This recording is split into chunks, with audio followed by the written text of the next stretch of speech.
Я дзякую таксама і святарам, якія прыехалі, і ксяндзу Генрыху з Воложына, які далучыўся да малітвы, таксама і да спавядання перад святой мшы.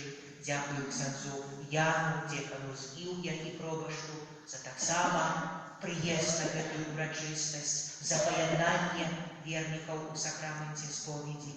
Дзякую таксама дзякану Мікалаю, які так прыгожа служыў, ну і, канешне, і мастаку пану Алесю за тое, што ён імкнецца упрыгожваць нашыя каталіцкія святыні і вяртаць ім тую прыгажосць, якая павінна быць у доме Божым. Няхай гэтае Божае благаслаўленне, няхай таксама асвячэнне святой вады, благаслаўленне гэтага прыгожага абраза яшчэ больш узмоцніць нас у жаданні жыць з Богам і служыць толькі Яму.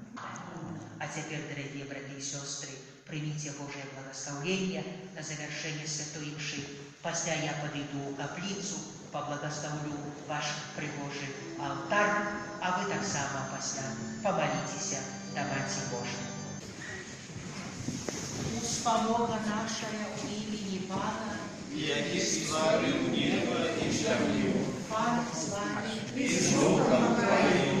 Дорогие браты и сестры, мы собрались в этой каплице, как благословить образ Наисвятейшей Панны Марии. Гэты образ Маці Божией Воскобранской, Маці Милосердности, будет нагадывать нам про непорывную сувязь, якая існує поміж Найсвятейшей Панной Марією, Христом і Його Костьолом.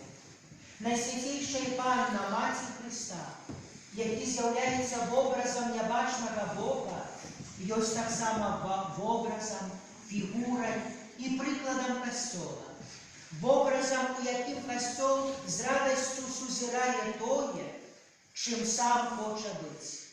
Фігурою, у якої знаходить шлях, який веде до досконалого з'єднання з Христом. Прикладом, на яким обопирається Костьол, обранниця Христа, у виконанні своїх апостольських заданнів. Молимся. Усемогутный вечный Боже, мы прославляем Тебя, бо Ты учинил великое Наисвятейшей Богородицы, Панне Марии, выбравшей ее на Мати Твоего милованного Сына и нашего Збавцы. И она, благословленная не женщинами, поверила, что исполнятся словы, сказанные ее и Паном. Благослови этот образ и алтарь, как яна нагадывала нам, что Мария, Мать Збавцы и Мать Милосердности, отуляя нас материнской опекой и подтримливая на шляху до вечной айчины. Да поможи нам, наследующий ее приклад, верно заховывать Твое Слово и праведным житьем приводить до Христа наших ближних, які живе і володає на віки вічний. Амінь.